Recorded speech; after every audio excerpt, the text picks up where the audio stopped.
When I first started my business, I was hit with a $1,500 fine from the state of New York. Why? Because I missed filing unemployment insurance with the state for an employee who only ended up working with me for 2 months. It was a small oversight, but the penalty and the time to deal with it was really a major distraction. From IRS to state problems to unhappy employees, you really don't want to let these problems build up because they will end up costing you money. My name is James Masotti. I'm the owner of Our Team Accounting, and on this channel, I am passionate about helping entrepreneurs achieve their personal and professional goals through intentional financial decision making. Let's hop right into the video. All right, so the first way that you can run payroll is by doing it yourself. And hopefully that statement alone kind of scares you. Payroll is not something you want to mess around with, just cutting people checks, whether you're taking out the right deductions. Technically you can do it, but probably not the best use of your time and energy.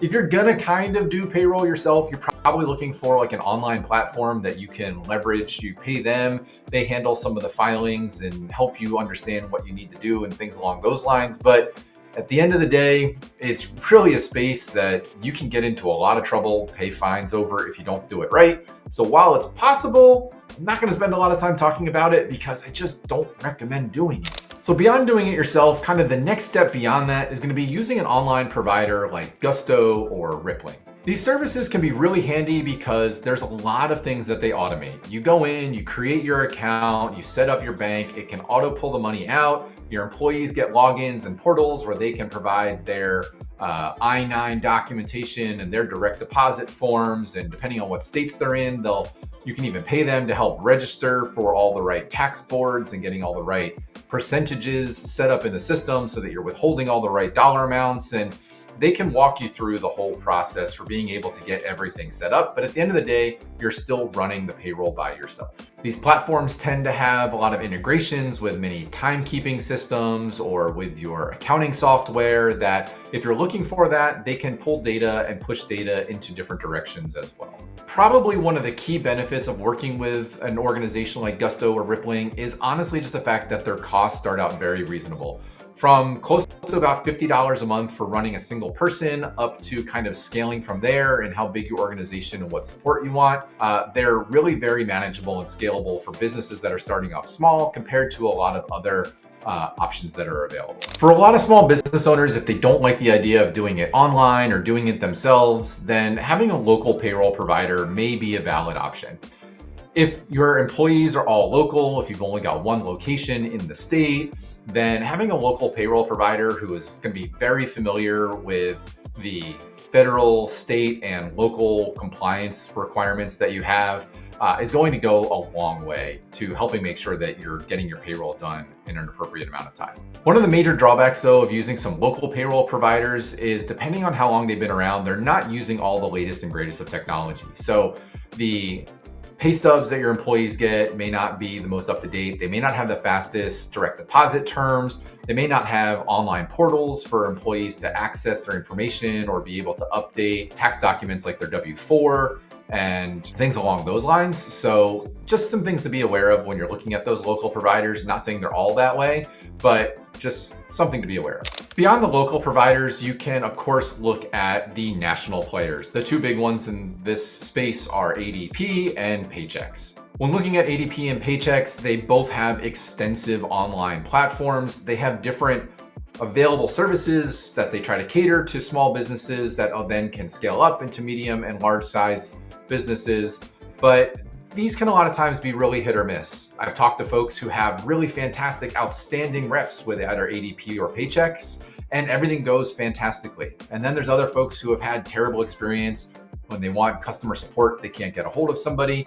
And so just one of those things to be aware of as a small business. You're not the 800-pound gorilla. So it's sometimes hard to figure out whether you're going to get high quality service, even though they have great back-end processing to be able to support any size payroll you have. They're going to potentially have some of that trade-off. Also, because there's some of the larger organizations out there, they're generally not always cost competitive because they do carry a lot more overhead with them in their pricing. And so you can get some of the security and stability and have more available features and benefits because the Platforms like ADP and Paychex can expand into being able to offer benefits and other things along those lines that perhaps a local payroll provider may not offer to you.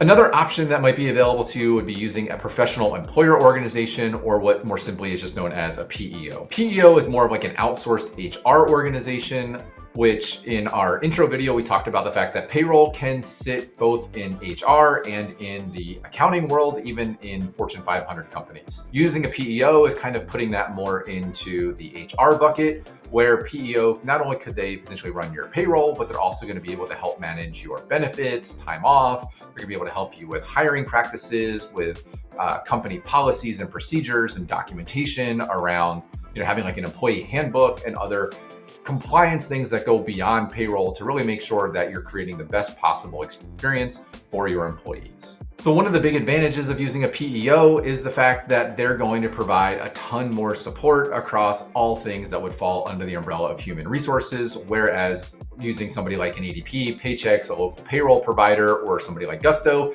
you're not going to get that full breadth of human resources. That being said, they're going to come with a higher price tag because of the breadth of knowledge and experience and the types of folks that they need to be able to have on staff in order to handle all of your HR issues.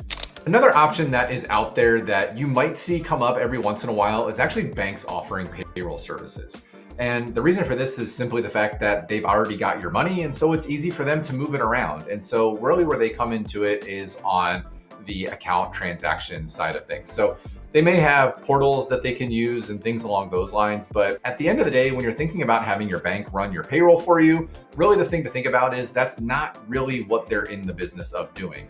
And so while they can do it, it's not my recommendation for the best way to go. I would much prefer my recommendation be that you go with a PEO or you go with an actual payroll company rather than a bank who's getting into that world of trying to do a little bit of everything and then potentially running in the risk of not doing any of it well. Another place that you can look for your payroll services is with your accounting provider. As we talked about in our intro video, payroll is one of those things that can fall under accounting or HR. And so accounting providers, because they're interfacing with your payroll companies anyway to make the appropriate journal entries for your payroll transactions, it's also possible that they are going to be able to run payroll for you. Now, most companies that are doing accounting and payroll are not an actual payroll company like you would have a local payroll company, although they may exist. Most of them in today's day and age are partnering with an organization like Gusto or Patriot or Rippling, even ADP, and they're basically providing an interface where there is an accounting portal they can log into, manage their clients, they get some priority support, and they're basically just able to have more of being the voice of your organization so that you can be focused on trying to run your company. And then if there are issues or questions that come up, you direct them to your accounting solution provider and they will take that up with the payroll provider. Okay, so now that we've gone over kind of the different options, let's talk about what they're all going to cost you. Obviously, the cheapest option would be doing it yourself or utilizing a platform like Gusto or Rippling to be able to do that. From there, you're probably going to be looking at your accounting provider being maybe a next most cheap option because there's already some overhead being absorbed from the rest of the accounting practices. When you have to go work with a local accounting provider, they might be on par with what you would pay a national providers, depending on the level of technology and scope and kind of what their solutions look like. But you're definitely looking at a PEO probably being your most expensive option because of the breadth of all of the other HR services that you're going to get if you choose to go that route. Now that we've gone over the different payroll options and what those are going to cost you, it's time to start thinking about the next person that you're going to need on your accounting team. A tax planning tax strategist is the one who's going to help you take the complexity that's building in your organization and get you paying the least amount that you possibly can in taxes in a way that's also going to benefit your organization. So let's go ahead and check out this next video and I will see you over there.